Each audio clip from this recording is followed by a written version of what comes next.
Thank you, Ariel, for such a beautiful and grounding opening for us. I'm so appreciative of those powerful words. My name is Rachel Faulkner. I am the Director of Community Investments at SRE Network, and I'm so excited to dive into our first panel together.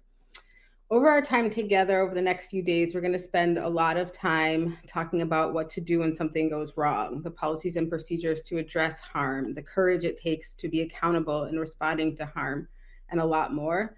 Before we do that, in our first panel, I want to ground us by starting the convening with discussing how to prevent harm from occurring in the first place, how we create respectful workplaces and communal spaces where everyone, in their varying identities, roles, and contributions within an organization, get the opportunity to interact and participate in a culture that is free of harassment and violence, a culture that is respectful.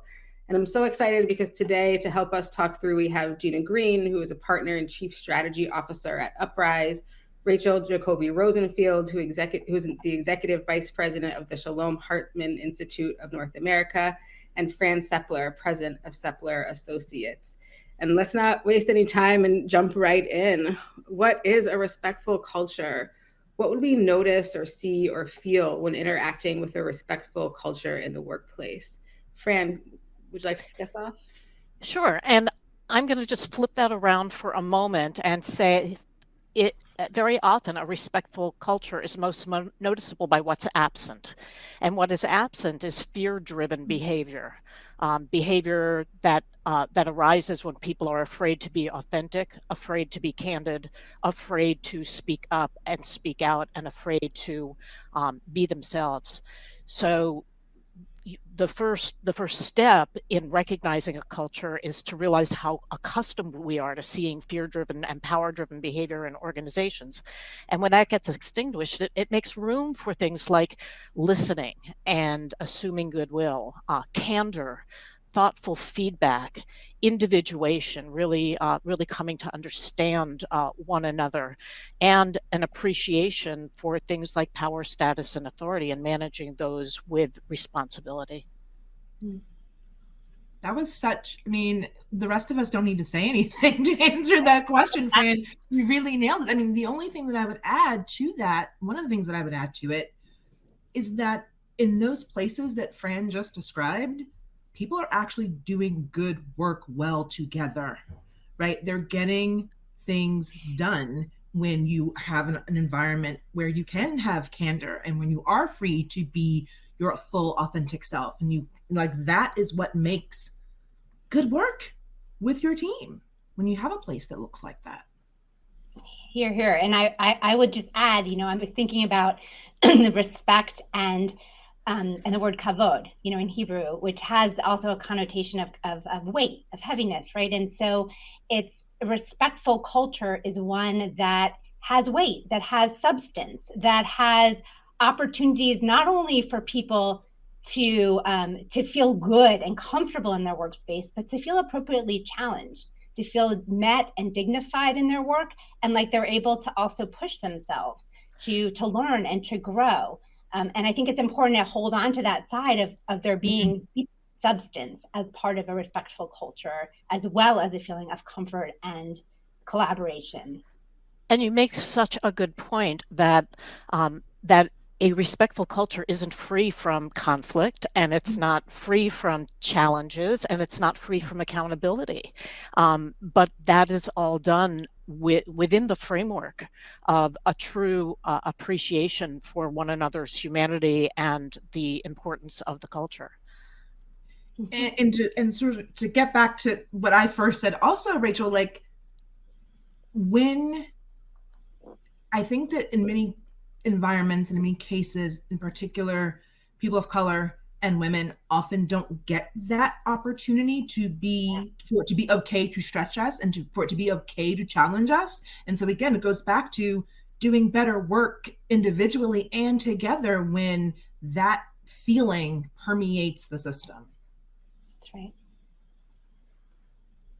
I feel like the place that you are describing is not only where I want to work, it's where I want to live, it's where I want to be, it's where I want to vacation. Like, I feel like it's where all of us just want to be able to spend our time being respected and like being able to bring our full selves as they are with the goal of becoming better and different and growing as we move through. And so I think like the inevitable question then that comes to mind is, how do we build and steward and cultivate that in our workplaces? And so I'd love to just hear how each of you have done that work. Like, what was hard about it? What was joyful about it? What was like the easy stuff? I'm hoping there was some of that too, that we can all sort of take back to our workplaces and start tomorrow morning.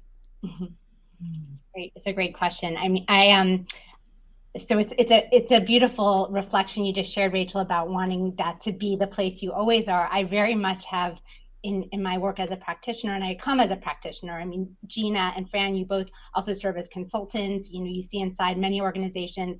I'm really speaking about, you know, as a fellow traveler with many people who are participating today in this conference, I really focused on creating a culture that I wanted to be in, right? A culture that would feel dignified and excellent as well as kind.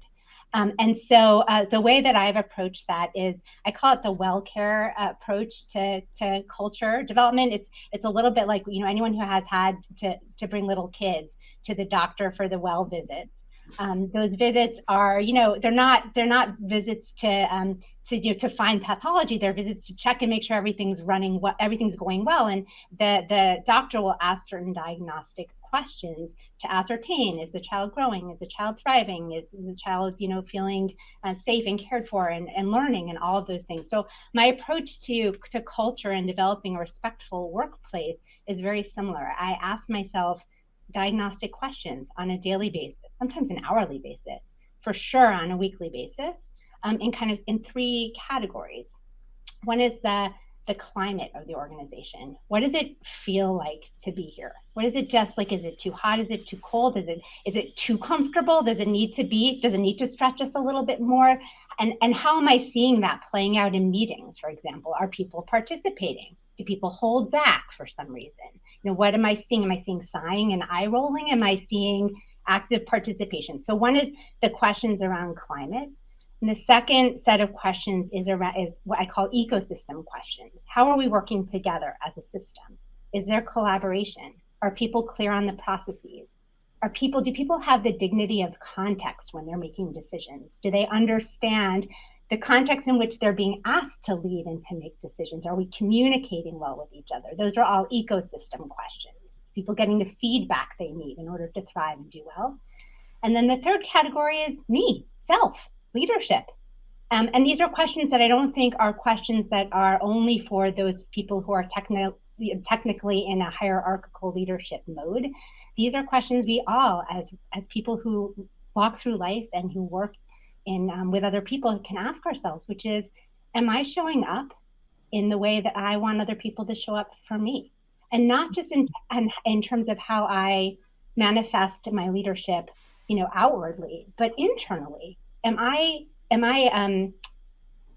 oriented towards my colleagues with a generosity of spirit, or am I rolling my eyes in my head? If I'm rolling my eyes in my head, I'm not showing up right.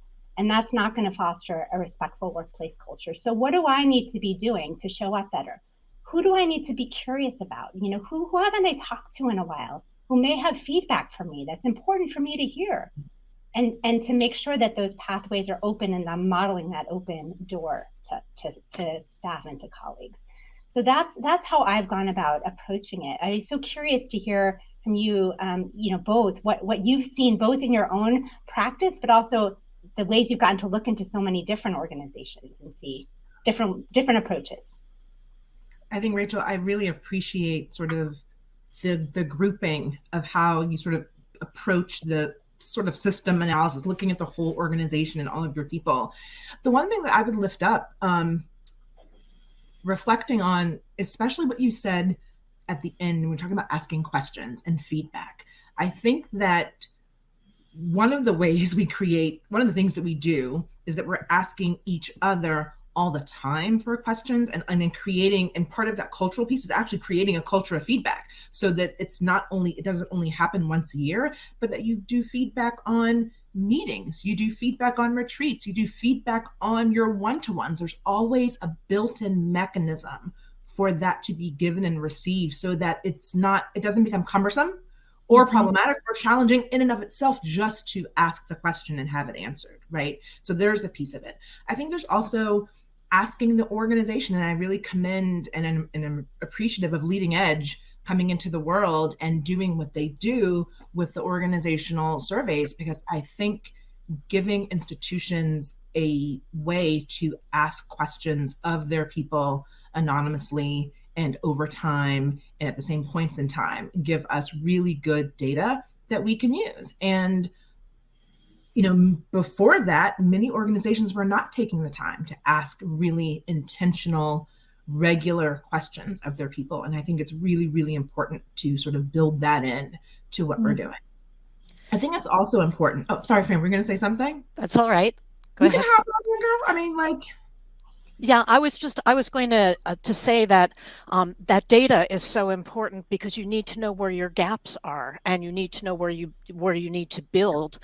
And then the only other thing I'd add, because I sort of stepped on you, is that all of this requires skills. I think the easiest thing for an organization to do, once they're persuaded that just focusing on harm reduction isn't what they need to do, they need to build a respectful culture, is getting people skilled up to realize all those things you're talking about. For instance, feedback. As you said, it's a feedback-rich environment is vital. And we do a lot of teaching about how to give feedback, but I spend a lot of time teaching about how to get feedback, because the people who are in power, the people who control systems, the people who make key decisions are often accustomed to not being told that their baby is ugly. And so we have to teach them to accept those messages, consider those messages, sometimes embrace those messages, even if they don't resonate. And so that skill building of feedback and listening is so important. So important. I mean, just thinking about leaders that I've had to deliver feedback to, and we're lateral, right? Like someone else who's at my level delivering feedback. So when someone managing up and managing down is so skill dependent. And so I'm really so glad that you said that. The last thing that I was going to say is that culture has to be held by everyone within it, that it requires everyone at all levels to be engaged and participatory in some way. And I think the culture building process should be held not by one person who's like the chief people and culture person, but should be held by, a people culture team, people who are assembled from the office staff to the organizing team to the finance to C-suite. All levels need to be represented. And I think a body that really helps monitor, track, and make sure that the organization is hewing to those policies, procedures, and norms that create the culture that we live in. And let's just say loudly and clearly that none of this is easy. This is about culture is about organizational habits. And if anybody watching this panel has ever tried to change a habit, setting the intention is really easy, but actually day after day after day, going through the struggles, making the changes, changing your mindset, changing your behavior, is an act of will, determination, vision, and support for everyone, as you said, Ginna, every single person in the organization, to take risks, to fail occasionally, to then talk about where the failures were and be a learning organization. And so this requires a really wholesale commitment at every level of the organization. So thank you for saying that. I just want to add one other sort of diagnostic, which is that it's working. That the culture that you're stewarding is respectful when you hear people in the organization at all levels willing to call it out when someone passes that imaginary line of that cultural norm of not being respectful. So if what we're talking about is, that person spoke down to me in a way, or that person interrupted me in a way, or that person, which I would say, in the scope of what we're talking about here might be seen as minor infractions, in terms of cultural norms. When those things get called out and when people feel comfortable giving each other feedback on that, it made me uncomfortable in that meeting where you talked to me that way, for example, then you've got this kind of everyone is holding responsibility for stewarding and cultivating a culture of respect and kindness and excellence. And I'm sorry. No, go ahead. That really goes to what the research tells us, which is that those little infractions, those little bits of incivility or disrespect, are, when they aren't named and addressed. And let's acknowledge that every one of us probably has inadvertently been rude or disrespectful to someone. But when they're named and they're cured and they're used as an opportunity for growth, it greatly reduces the risk of more serious harms, because it opens up dialogue and it creates safe space to name things. And that's one of the skills we're talking about here too. It does that, Fran, and thank you for bringing in research and data. Like it does that, but it also does, and I'm sure it also manage it when we can deal with the minor infractions. It also prevents larger ones, but it also, like what you were saying, Rachel, is evidence of the living, right? And so like we're living it, and so I think what that also does is creates space and openness for people to manage when they do become bigger in a respectful way. Like it's all so, what's the verb for integrated? Integrated. Yeah. Thank you, Fran. I want to just back to Fran pointing out how hard this is. I just want to, and this may seem obvious, but after the last 2 years we've been through, where many of us have been trying to sustain culture and culture norms through these little boxes, I just want to acknowledge that I have found it particularly challenging. I felt a little bit like my hands were tied behind my back and I was blind and still trying to feel all of the sighs that people might have had when they left each other's rooms, and seeing all of the body language and feeling all of the all of the elements of culture that really you feel only when you're there and present with one another, and that coming back, and kind of relearning that and resetting the standards and norms for that has been an immense challenge. And I think it pushes all of us to think with renewed attention and focus on what is the culture now coming back. It's not necessarily where we left off. And what needs to change, and where is our stewardship needed, and where is our, when do we send out that next pulse survey and get the information we need? Rachel, that's such a big deal. I'm just finishing 2 days working with a very large staff of a synagogue, and what we talked about a lot was that the sort of the connective tissue has worn thin as people have been in a different kind of community, a community mediated by technology, not mediated by humanity. And there's a deficit feeling for many people right now in terms of feeling a sense of being in a culture rather than pushing out to a culture. So I think everybody has work to do, and we're not done. We have to continue to find new ways to build that connective tissue. I mean, Fran, just one quick note. You just said we're not done. And I think that that's another piece that needs to be sort of underscored. In addition to it's challenging, it's just like the work of, race equity. Respectful culture and workplace is also perpetual, right? Like we need to continue to do it and work at it. And that's part of the things that makes it hard. But I think it's really important to lift up that we never really perfect it. We just get really damn good. I'm thinking about two things that have kind of seemed like through fairs as you've been discussing. The first is how important it is that everyone is working towards this respectful culture. Everyone who interacts with an organization, whether or not they lead it or a participant in a program, everyone. And it draws me into this like thinking that I'm going through around how like there is an automatic culture regardless of whether or not you're putting effort into building it. When somebody comes into your building, virtual or not, like they feel the culture. And so I'm thinking about how like that culture that sort of automatically exists can be really dominant and hard, as you're saying, to dismantle or repair or work. And so it's bringing up like almost two complicated questions that I'd love to just like wrestle with a little bit. The first is like, how do we get that buy-in from everyone, especially folks who have such different roles and participation levels within our organization? And then second, like, how do we think about that dominant culture, especially as it impacts folks who already have marginalized identities and therefore live in a dominant culture of society, and think about how they too are brought into this culture that everyone is working to create together?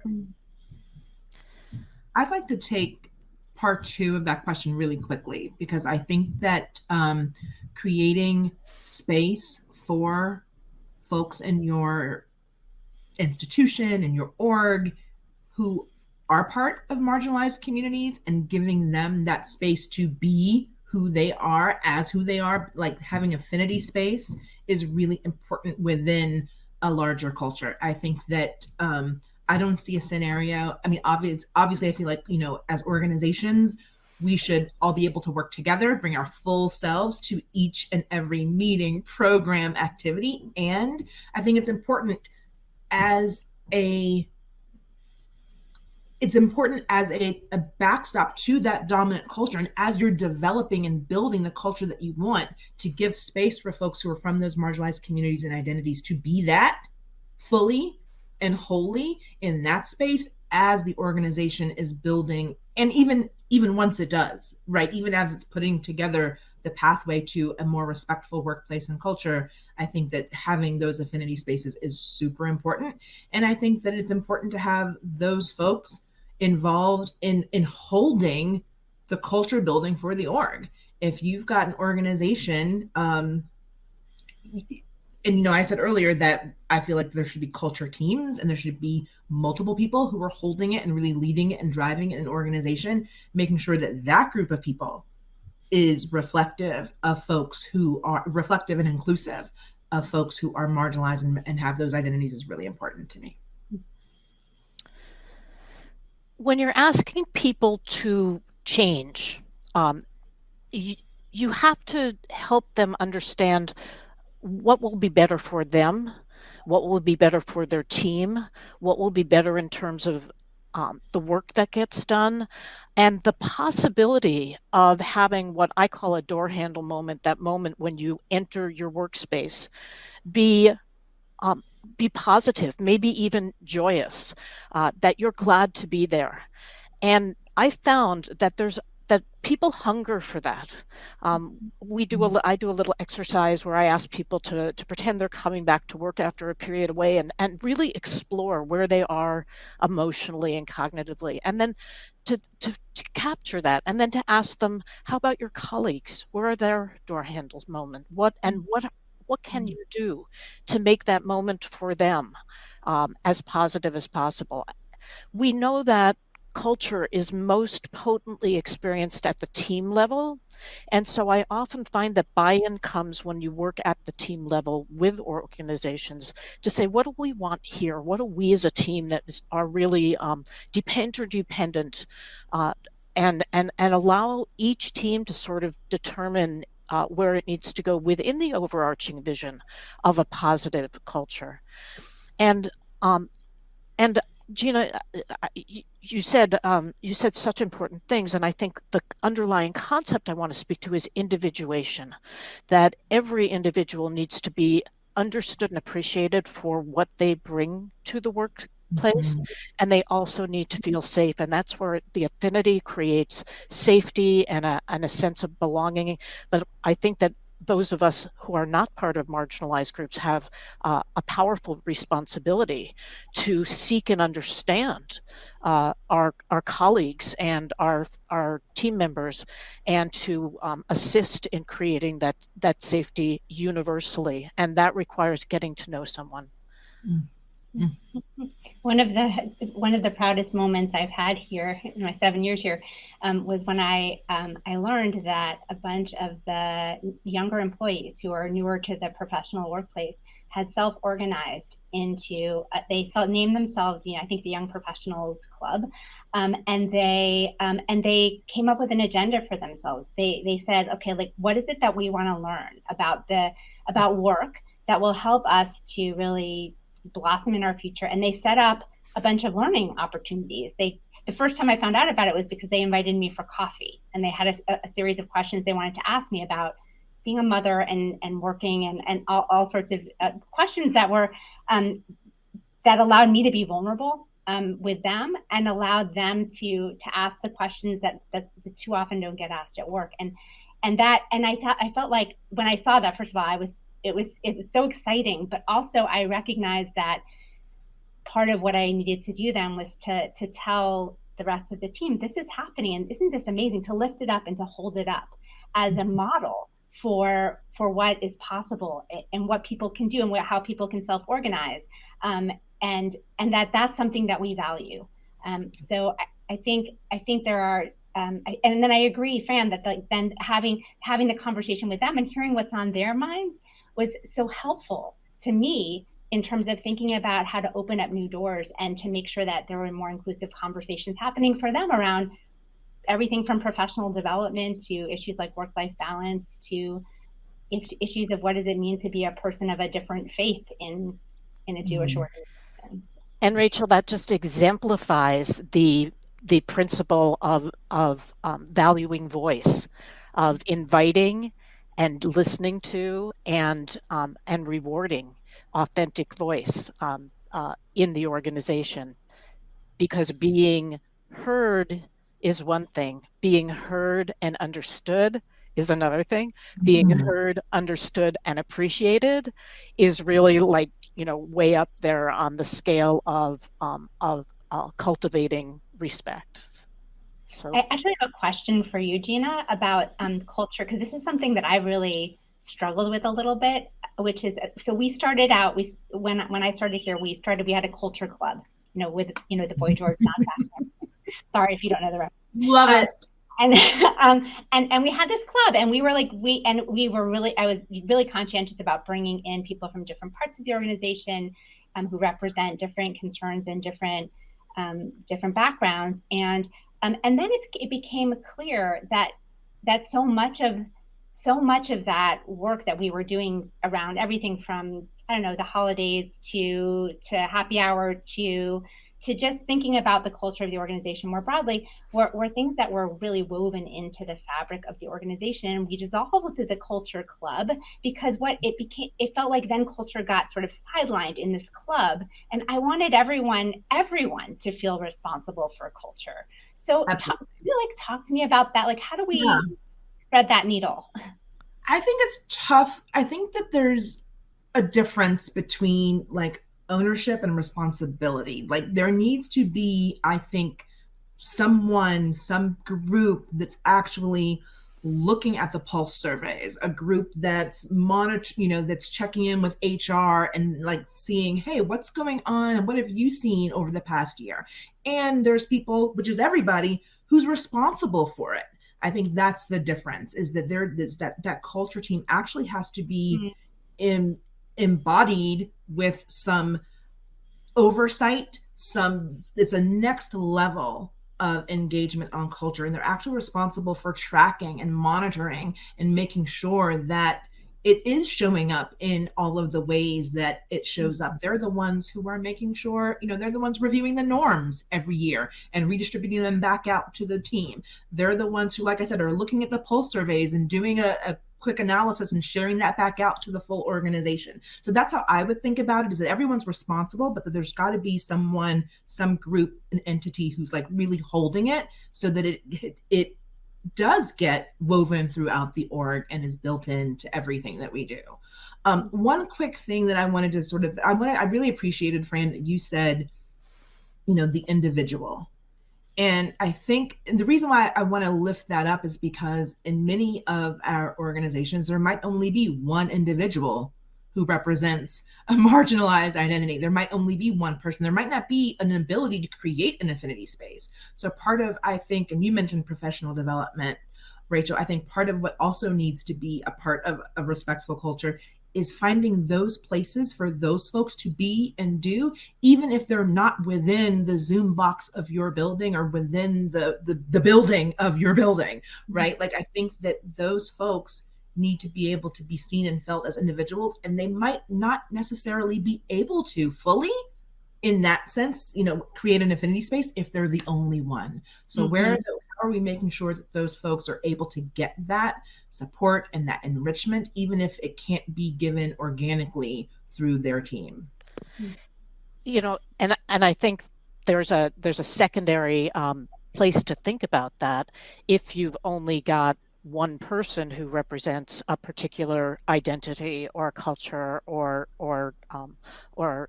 characteristic, it may be because your selection recruitment is full of bugs and full of bias. And the longer I spend, and I'm 30 years into this journey right now, the longer I spend fully understanding the way implicit bias is baked into our people processes at every stage of the employment life cycle, the more I'm convinced that we can't train away that bias. We have to actually reduce discretion and build systems that are bringing people in because they have the talent, skills, capabilities.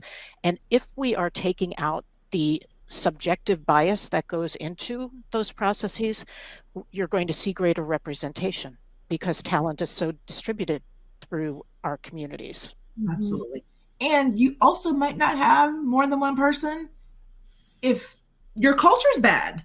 You might have people might not be applying because they've heard that, oh, I don't want to be there, and so they're actively not applying to be at your organization. So there's two ways that you can end up in a situation where your team, your talent is not as diverse as you would like. And that doesn't have to mean that there's overt bias going on. It may just be a place where people aren't treated particularly well, or people are fungible, or there's a little bit of pockets of bullying going on. And that affects your employment brand so profoundly. I'm so glad you said that. Yeah, 100%. That actually leads me to what was my last question, and now it feels like a very natural summary. At first, I was worried that it would feel like a downer to end this way, but I am wondering how respectful workplace cultures work to prevent those more egregious acts of harassment, bullying, violence, or discrimination, as we were just talking about in the workplace. Like, what is it about that respectful culture that keeps people safe and respected? Before we begin, Fran, I just want, there may be some bullying happening in my house downstairs. I just heard a little bit of ruckus. So just if we hear, that's just Shlomo being Shlomo. Take it away, Fran or Rachel, since I just... Okay, I'm going to say, I'll give one example, which is that, I'll say that more than one time, there have been situations where colleagues have come to me upset because of the way that they heard a conversation unfolding, because of the tone and tenor of the conversation, and that the fact that they heard it and said, "This is not what we do. This is not how we talk to each other." I know that, and I know that well enough that I feel like I can go to Rachel and say something that this made me uncomfortable. And then, so I'll say that one explicit way is that then people are again, stewarding this on their own and watching out for it, and will come and speak, and then you can do something about it. Then you can demonstrate, oh, I'm going to be responsive to that. I'm going to speak to this employee who spoke this way, and if this person doesn't, to get the people in a room together, whatever is the appropriate next step, but to show a level of responsiveness to this, to show that those small infractions are actually very serious, because it puts the norms that you're working so hard to put into place in jeopardy. It stretches out what's acceptable and moves into dangerous territory. And so just really, I want to emphasize that it's not only about setting norms, it's about people feeling like they can respond when they see the norms being violated, and that those responses bring about change, bring about some kind of real way of addressing it, so that it's consistent and clear. This is just, we don't act that way. We don't do that here. I think that's so spot on. And what I would say is the next step beyond that is that not just that people feel like they can come to Rachel and say, this happened and we don't do it that way, but that Rachel can say, and these are the consequences for, like, not that you would jump necessarily to consequences, but that there's accountability built into that process, and that people Absolutely. know that there will be, whatever that clarity is, being clear that this means it gets elevated to Rachel. Rachel brings in HR. It becomes a conversation with the person. And, every organization can have whatever their grievance process looks like. But I think it's really important that people know that there is one, that it is adhered to, and that it, like you said, produces those results. I think that it is so important for people to know that it's going to matter. Exactly. So that's where norms meet policies, right? So, like, the Exactly. policies alone aren't going to do it, but if you have the norms and you enforce the norms and then rely on those policies when that stuff unfolds, that's how it will help to prevent. Exactly. I want to get to something I said at the beginning about fear. When people harm each other in workplaces, very often there's inaction because the person who feels harmed is afraid. They're afraid that if they say something, it will make things worse. They're afraid that if they go to someone in a position of authority, that they'll be retaliated against. They're afraid that that they'll be blamed for the problem. They're afraid that that nothing will happen or the wrong thing will happen. And so they remain silent. So when we endeavor to build a culture that drives out fear, that values voice, that rewards feedback, that tells people that they matter, and therefore, if they're being harmed, we would want to know. We create the opportunity for little early flags to pop up, like Rachel was talking about and Ginna was talking about. When the little things happen, somebody will say, well, this shouldn't be happening. And either they'll have the courage and skill, because we've helped them build those, to say to the person, ouch, and can we talk about that?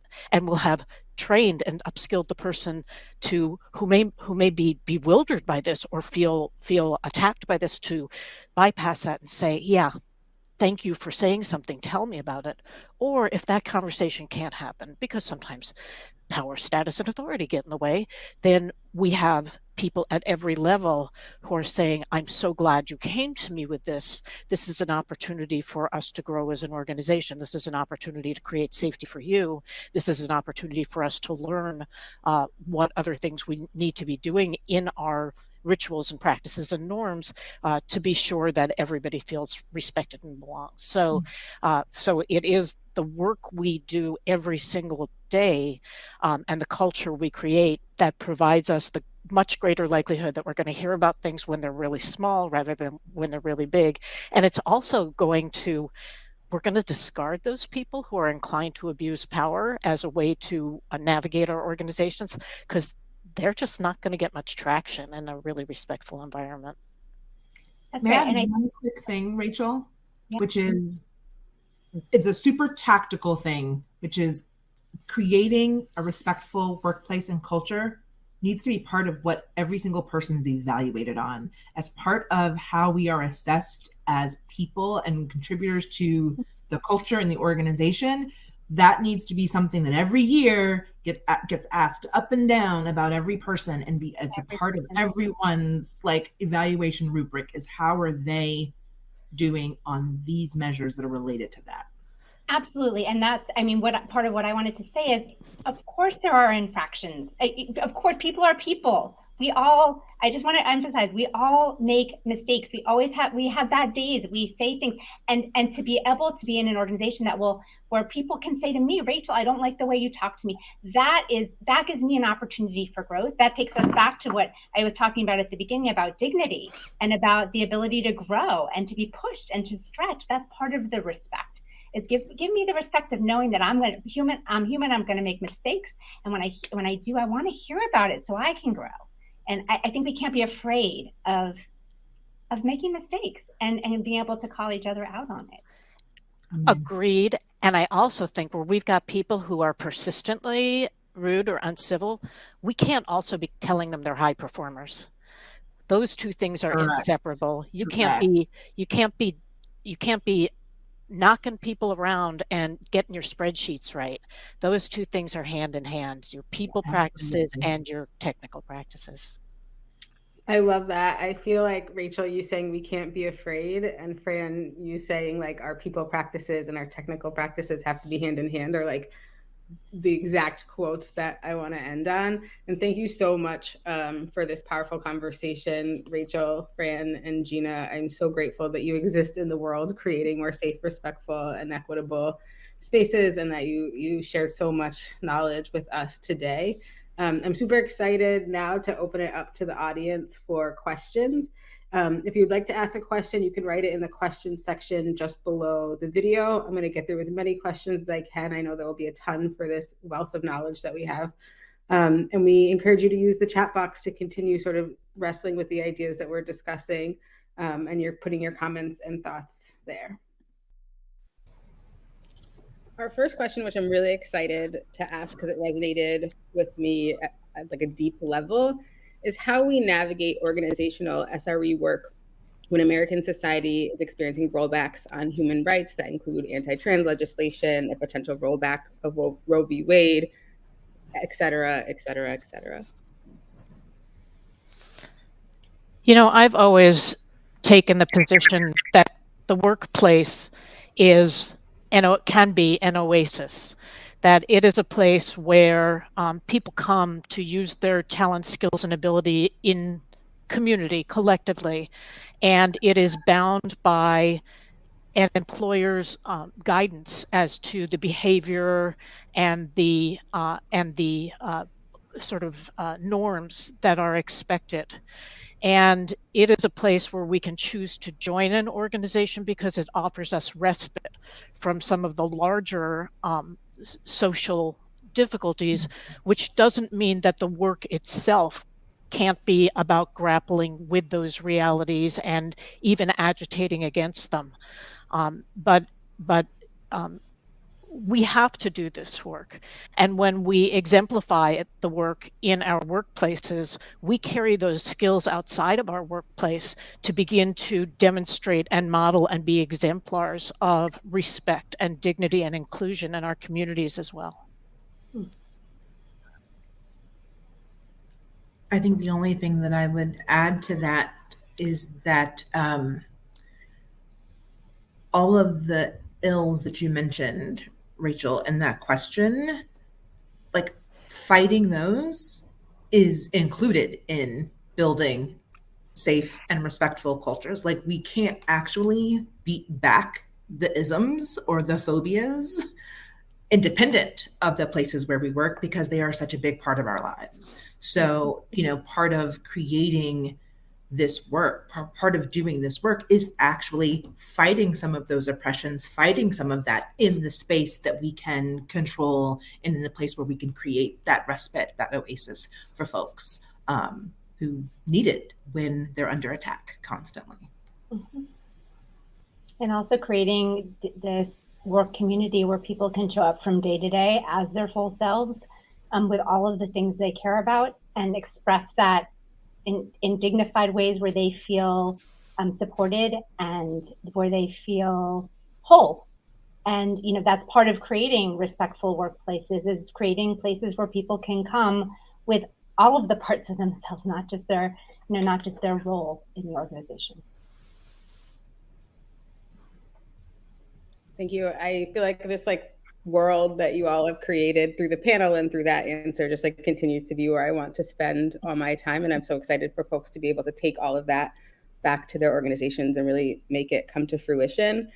Which leads me into a question that came up a bunch. How do folks who are sort of in the middle of the organization or not in our standard leadership roles really use their position, their relationships within the organization to make a positive impact on culture, even though they don't manage or don't feel like they're at the decision-making table a lot of the time? The one thing I would actually point back to something Fran said earlier when she was talking about teams and how we get our work done in teams, right? So no matter where someone is within an organization, they probably exist or work in some small group of people that they can sort of exert some influence with, over, through. And I think that starting where you are and where your role is and who is connected to that role and who can you influence and bring in to the work and along the journey with you, where you are. And I think that can, and also related to that is the concept that we were talking about earlier as well, in terms of culture teams and bodies of people who are actually imbued with some degree of control or monitoring or oversight over this body of work. And so I think that folks at all levels across and up and down the org belong in spaces like that. And so those are those types of opportunities as well. Yeah, and I would add that, what I spoke about before in terms of noticing the climate and doing what it takes to move the temperature up and down, noticing the ecosystem and how collaboration is happening, what you might do to advance a more healthy ecosystem, and then the self, thinking about how you're showing up, what you're modeling. Are you being the person you want to be in relationship with in the context of your team? You can do that from wherever you sit. And your circle of influence might be different depending on where you are hierarchically within an organization, but your impact will be felt throughout, regardless of where you sit. So show up as the leader you are, and show up trying to create the culture you want to be in, and you will have an impact. And just following up too on the salience of team experience and how much that reflects someone's overall work experience, you can start by just initiating conversations. You can start by suggesting new rituals. For instance, are we showing up as a team the way we want to? Are there minor tweaks or changes we can make in how we're doing things? Can we institute a nobody speaks twice until everybody's spoken once rule? Can we set aside 2 minutes at the end of every team meeting where we turn to each other and say, do you have any feedback for how I showed up? Can I give you some feedback on what I thought you did really well and what you might think about doing next time? And you start collectively building a little muscle. And just like any other muscle you build, the longer you do it, the stronger you get. And then suddenly you're not thinking about these things, you're just doing them. And that's when it becomes culture and not practice.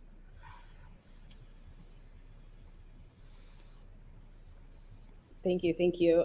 Last question. What are some small things that we can do to help smaller or less resourced organizations, and particularly their leaders, move from a fear or a scarcity model that sometimes can draw out a non-collaborative culture or a need for competition in the workplace?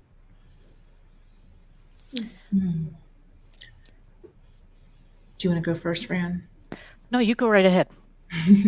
I'm going to say that I think that I would love for funders I see a lot of opportunities for leaders and executives of bigger institutions, of more established institutions, of more mainstream institutions, to have lots of opportunities for leadership development, collaboration with other leaders. I'd like to see more opportunities for folks from these smaller, lesser resourced organizations getting opportunities to do that with other leaders, because I think that to the extent that collaboration is felt and it is, it's something that you're a part of and it's modeled at the same time, I think that those organizations who don't have access to those types of opportunities would do really well to be in the same room as leaders who have had opportunities to be together and sort of model that collaborative work. And so this is a plea for funders to think about some of these smaller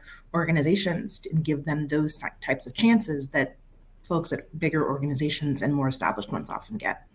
And I'm going to make a plug for Kalim, the new project of Sacred Spaces, the policy tool, which asks organizations, who do you want to be and how do you create policies in your organization, not just to keep people safe from harm, but to create these vibrant and helpful culture. It's freely available, and it will spark conversations at the leadership level and at every level of the organization about what kind of place people want to work. So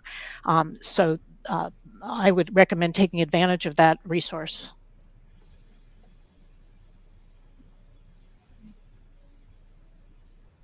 Thank you. So much wisdom.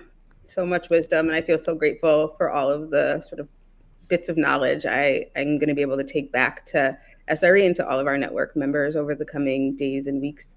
We're now going to have the opportunity to reflect and discuss all of what we just learned from the panel in smaller groups divided by role type.